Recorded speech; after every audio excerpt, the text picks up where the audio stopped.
His first boxing hit with one of the greatest fighters of all time, maybe the best fighter of his era, Bernard Hopkins. Bernard, you are the IBF WBA light heavyweight champion. You look to unify all those titles against Sergey Kovalev. No. Bernard's telling me to fix my zipper right now. I mean, you're doing an interview, man. Your dick is out in my face, man. No, I'm just joking. You have a great point. You gotta cut that. You have a great point. No, I'm just joking. That's fun. You can use that, but go ahead. Excuse me, it was penis, but it's okay. It's a proper word. I think they get it. No, it's cool. So, here you go against Sergey Kovalev, a guy that he's very dangerous. Everyone's afraid to fight him, but do you find him a little one-dimensional? Yes, but I also see that he has overextended his power to the point where he based and predicated everything on his power. But I'm pretty sure John David Jackson will try to throw some other stuff in there. But I also understand that it's sometimes in that short time of getting ready for a fight of the magnitude of this, it's hard to teach old dog new tricks. What I mean by old dog, not by age, but just by a guy that's been so successful, being actually the way that he's been successful. Now, Bernard Hopkins is going to be able to show him so many things that he's going to have to make those adjustments. Now, can he make those adjustments? That's the billion-dollar question come November 8th on HBO, Boardwalk Hall in Atlantic City. But I am so prepared for him to try something different if the other thing don't work that's been working for him for 23-0 or 25-0. He's 25-0 with 22 knockouts. Yeah. But that doesn't scare me. It doesn't scare me, but it keeps me aware that, he has a puncher chance because he's a puncher. How can I neutralize that? How can I take that away from him? The first thing in the line of defense is you use the weapon against him. I want him to throw that right hand as much as possible. Literally, I want him to throw it. Over and over. I want him to throw it. I didn't say hit me, right? But throw it. Now, like you've been fighting a lot of tough, young, hungry fighters the last, 20 years now? And Tavoris Cloud, while he was strong, maybe a naturally stronger man than you are, he doesn't quite have the short punches that Kovalev have. Do you think that maybe Kovalev's underrated in that people think he's one-dimensional, but his technical skills are good? Yeah, he got very technical skills. He comes from an amateur pedigree background. And the Russians are normally taught to have technical skills. Not overly skilled, but technical skills that get them a long way. So we will exploit that. We will exploit that and expose it. We're already exploiting it, but we will expose it as time comes. And the thing is that I don't want nobody, it's really like, I'm in a catch-22 situation. And the catch is what? If I expose what I really believe, not that this is a less authentic interview, then they would use that against me, and I'm damn if I do, damn if I don't. And they say, we had a guy that was 20-something, but he didn't fight nobody but Bernard, and then when he fought somebody, so my thing is I'm fighting a monster, and I know I am. I'm fighting a guy that if he fought tomato cans, he sort of knocked 90% of them out. And he has, and so not sort of. He correct me. Thanks for correcting me. He has. So no, it's perfect. So that information and those reasons, I got to do what I got to do, and I got to be on point, and I will be on point because I know John David Jackson is going to have him ready. And John David Jackson has not only been in the ring with Bernard Hopkins. He knows what I'm capable of, but he don't know what I'm capable of not doing. Right. That's the key. And his experience, what I can do, wasn't positive to him. So to me, I want him to continue to listen to his coach because to me that's part of my advantage, not a disadvantage. Really? So even though John David's a guy You fought him back in the day. And he been under my camp like 2 fights. Only 2 fights. It seemed like a lot more. But I used to spar him when he was champion in Philadelphia. So John David Jackson knew my capabilities that he couldn't figure out. So I would love for a guy. Now, because it was the way I presented it to you, you didn't get it right away. And now I'm going to give it to you because this is where I set it up for you to get. Okay. When I say John David Jackson's been in my circle, and I used to be one of his sparring partners when I was coming up in the ranks, and he was right there at the end of his career, but still a champion at the time, in Philadelphia, where he lived for many years.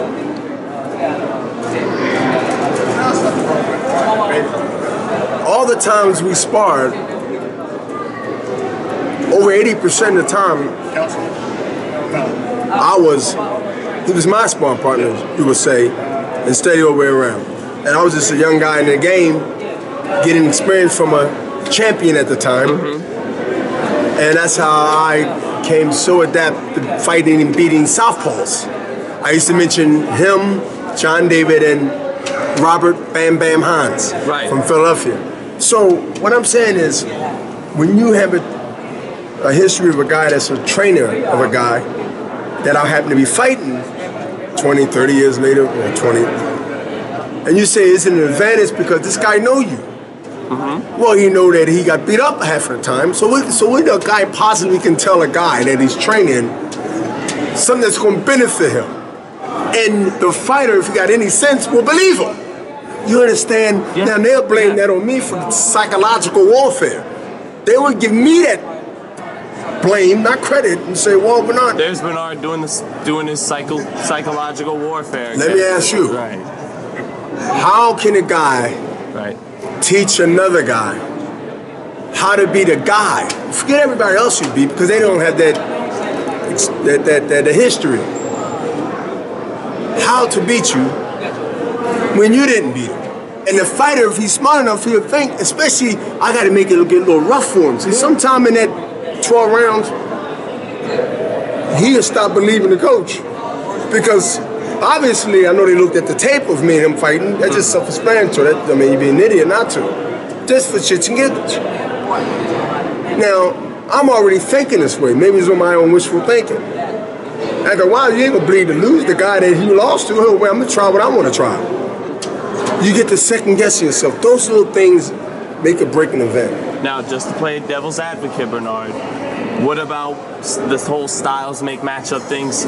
Ali lost to Frazier, Frazier knocked out Foreman, and maybe in that one scenario, Ali could have told Frazier, hey, look out for this with Foreman, even though Ali got whooped by Frazier. And first of all, I'm glad to mention that you was playing the devil's advocate, because I did see 666 on top of your forehead. No, I'm just joking.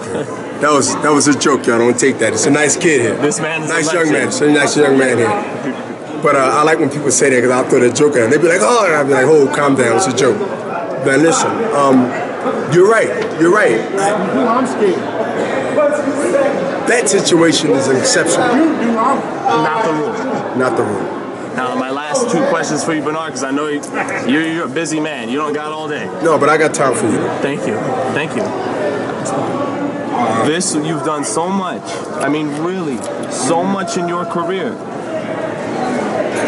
Why at 49 years old, about to be 50, even though I think you're going to pull it off, why do this? And what will it do for your legacy if you can pull this off? When I pull this off, it would add another page to my legacy, to what I stand for in life, what I stand for in sports. And I want to make sure that when I do leave the game, and I will, that I will set a different chapter beyond a pound-for-pound list. I was set up a situation where people in the world of experts or historic people that make and set sort of standards for us to actually be under, that I'm setting my own. That I understand that setting your own, a lot of us don't get a chance to set things on our own. So on my terms, without being arrogant, I want to do and set a stage so high and profound where generations to come will be able to talk, will be able to debate, we'll be able to be inspired, motivated, and on, to understand that people might dictate when you should do this or that, leave or stay.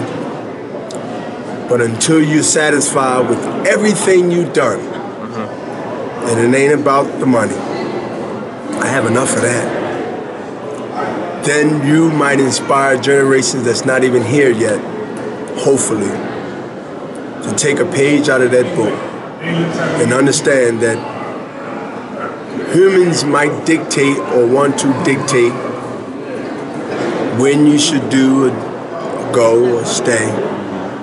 But if you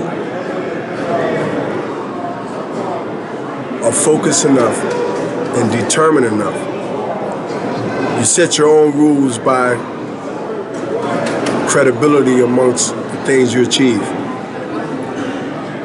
And I really believe that. And that's the reason that I'm going to leave on my terms, dignified and respectful.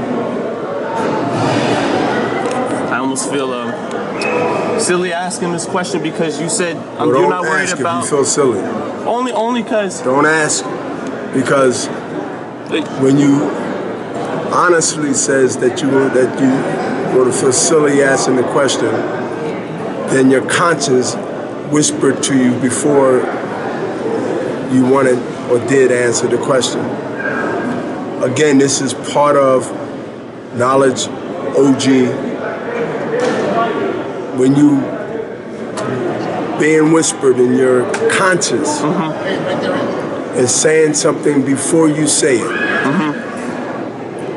9 out of 10, you shouldn't say it. Okay. And it really wasn't going to be that bad, I think, but I'm going to go to the next one because I always got to follow the advice of a legend with wisdom inside and out of the ring. So my final question for you then, Bernard, is Adrian, of course, we're all here for Adrian Broner's fight tomorrow night. He's a very talented fighter. He's probably a lot more talented than Emmanuel Taylor. But could he lose this fight tomorrow because he didn't put in the right preparation and he isn't dedicated enough to the sport, like some think he might not be? I think people judge Broner based on his personality and his swagger. We have a problem, whether we agree to disagree in this country, that if we ain't all the same, if we ain't all thinking the same and acting the same, then some group would say that you're this, that you're that. If you don't like a guy, you don't like a guy. If you like a guy, you like him, you support him. Broner's been in D.C., which is very close to Philly. And what I've been hearing, he's been hurting a lot of sparring partners, and he's been helping doing things outside of boxing. And I'm not a manager of him, of his career. I broke camp to come here from Philly for a day and a half. I fly out red eye Saturday night, right after the fight. You think I will come, a 25, 26 veteran, fly an hour and 20, 30 minutes. I know it's not that long, but I'm in camp to come to see Adrian Broner fight. I believe in him. I believe that he has what it takes to be the next star in the business. And there's a few other guys from Philly, not in Philly, that I feel the same way about. But we gotta let them grow up in the game. There's things that I said and did early in the game that I wouldn't do now or say now. Really? But at those moments, things have to be said. Right. At those moments, things have to be done. We all, if you consider yourself not perfect, have done something or said something that we look back, if we are wise enough, and came out of that mindset. Man, I was a fool. I did that. If you can look at a picture 5 or 10 or whatever years it is and say what you used to look like compared to what you look like now, whether that was good or bad, why can't we look at the times when we was ignorant?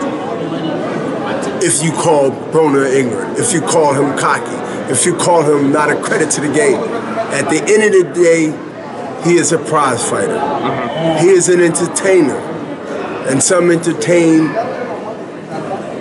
you might not like. And some entertainment might be distasteful. But there's a market, fortunately, unfortunately, in this country for everything that I might not agree with. Right? Right. So give a person under the same 5 pillars of rules and regulations that the forefathers laid down. By law, you have the right in some way to be able to express your opinion. Freedom of speech. But it's not a freedom of speech to actually speak. It's the freedom to be dumb enough to speak so they know who you are. See, you must go to wisdom and understand that when you're given a choice that you think it is a choice of legitimacy, and you realize that they set the law to give you the false reason to be able to speak what you think you can speak by the law, and you realize that you're not here no more, or they realize you've been wiped out of the map of society. So, I don't believe it. So, certain things I see, know, and I don't say. Not actually because of fear. It's because I keep them guessing. I keep them either judge me or misjudge me. You don't know if you're right until I say you're right by speaking what you think, but I might know or don't know, or mean about what I said. These are the things that I understand in life. This had nothing to do with boxing, but it has a lot to do with winning. And winning is in life. And sometimes it's in the ring, but most of the time it's in life. That's the biggest fight. You're only in the ring for many years and minutes. But life, it's a good fight, bad fight, happy fight, until you leave. Thank you so much for your time, Bernard. Always an honor for your time. Thank you.